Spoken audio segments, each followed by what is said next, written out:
थेट जाऊया, केंद्रीय मंत्री प्रतापराव जाधव सध्या बोलतात। असेल त्यावेळेस ते ऑपरेशन टायगर पूर्ण होईल। एकनाथ शिंदे हे देखील दिल्लीला गेले।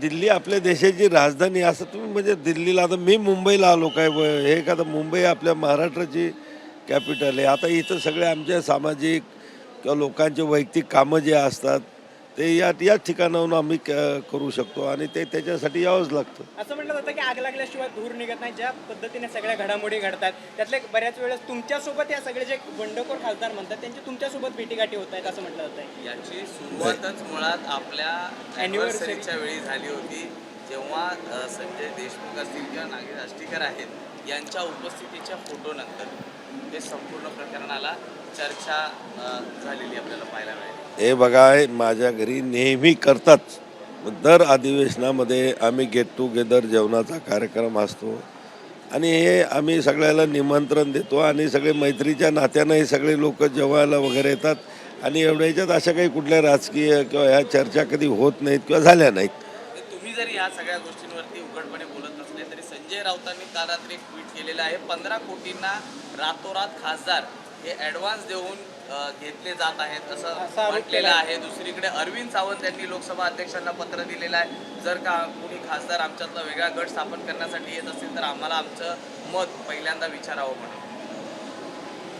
आता मी रात्री प्रवासात होतो त्यामुळे ह्या घडामोडी मला काही माहीत नाहीत, पण संजय राऊत का वारंवार जे असे काही गोष्टी होतात तिथं काय पैसे मोजायला काय संजय राऊत जातात का, की नेमका आकडा नेमके पैसे कसे सांगू शकतात त्याच्या ह्याच्या त्याला।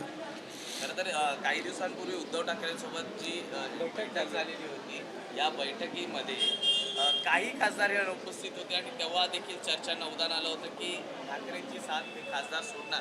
नेमकं काय अशी नाराजी आहे? खरं म्हणजे आता हे त्यांचे खासदारच तुम्हाला चांगलं सांगतील की का सोडली म्हणून। जे खासदार ऑनलाईन बैठकीला उपस्थित नव्हते त्यांची तुमच्यासोबत मात्र भेट झाली होती दिल्लीमध्ये। आम्ही भेटतो ना, नेहमी आम्ही भेटतो। दिल्लीला मी मंत्री आहे, केंद्रीय मंत्री आहे, ते खासदार आहेत, त्यांचे काही कामं असतात त्याच्यासाठी आमच्या भेटी होत राहतात आणि भेटतो। खासदार आता येणार आहेत, त्यांना काही आश्वासन देखील दिल्याचं कळतंय, एक राज्यमंत्री पद हे त्यांच्यासाठी राहणार असल्याचं कळतंय। अरे मी काय पक्षाचा नेता आहे का, तुम्ही असं काय प्रश्न मला विचारता? तर जरी नेते नसला तरी आता पक्षातर्फे केंद्रात तुम्ही नेतृत्व करता आहात पक्षाचं। केंद्रात मी नेतृत्व करतो, पण असं तसं सध्या काहीच नाही। अजून ऑपरेशन टायगरची गरज काय आहे आता मला तुम्ही सांगा। आता काय नाही, ज्यावेळेस गरज असेल त्यावेळेस ऑपरेशन टायगर होईल।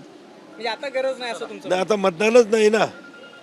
ऑपरेशन टायगर किंवा आपण जमवा ही कधी करतो माणसाची, की कुठंतरी वोटिंग आहे, कुठं सत्ता बदल करायचा, कुठं काय करायचं, तर आपण जमवा। ठाकरेंचे 6 खासदार दिल्लीत दाखल झालेले आहेत, एकनाथ शिंदे दिल्लीत आहेत, त्यामुळे विविध चर्चावर रंगत आहेत। ठीक आहे ना, मग आता समजेल दुपारपर्यंत आता आपल्याला सगळं काय होतं। दुपारपर्यंत नेमक्या राजकीय घडामोडी मग महाराष्ट्राच्या काय असणार अपेक्षित आम्हाला? मी प्रवासामध्ये होतो, तुमच्या समोरच मी ट्रेनमधून उतरलो, रात्री 10ला बसलो। आता मला जरा माहिती घेतल्यानंतर मी सांगेल दुपारच्या नंतर। हे होते तर आपण पाहिलं तर प्रतापराव जाधव हे नुकतेच आलेले आहेत आणि ज्या पद्धतीने ठाकरेंच्या एकूण 6 खासदारांबाबत प्रत्यक्षरित्या बोलणं ते जरी टाळत असले तरी कुठेतरी दिल्लीत राजकीय घडामोडींना वेग आल्याचं आपल्याला पाहायला मिळत आहे। प्रतापराव जाधवांनी या संदर्भातली तर माहिती देणं देखील टाळलेलं आहे।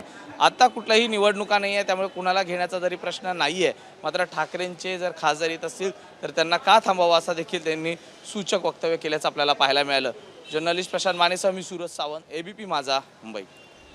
तर आपण पाहिलं तर शिंदेंच्या शिवसेनेकडून कोणीही या संदर्भात उघड प्रतिक्रिया देत नाहीये। काही वेळापूर्वी शायना एनसींची प्रतिक्रिया असेल किंवा आता प्रतापराव जाधवांची प्रतिक्रिया असेल, कोणीही ऑपरेशन टायगर संदर्भात स्पष्ट भाष्य करत नाहीये, पण पडद्याआड बऱ्याच घडामोडी घडतायत, घडामोडींना वेग आलेला आहे।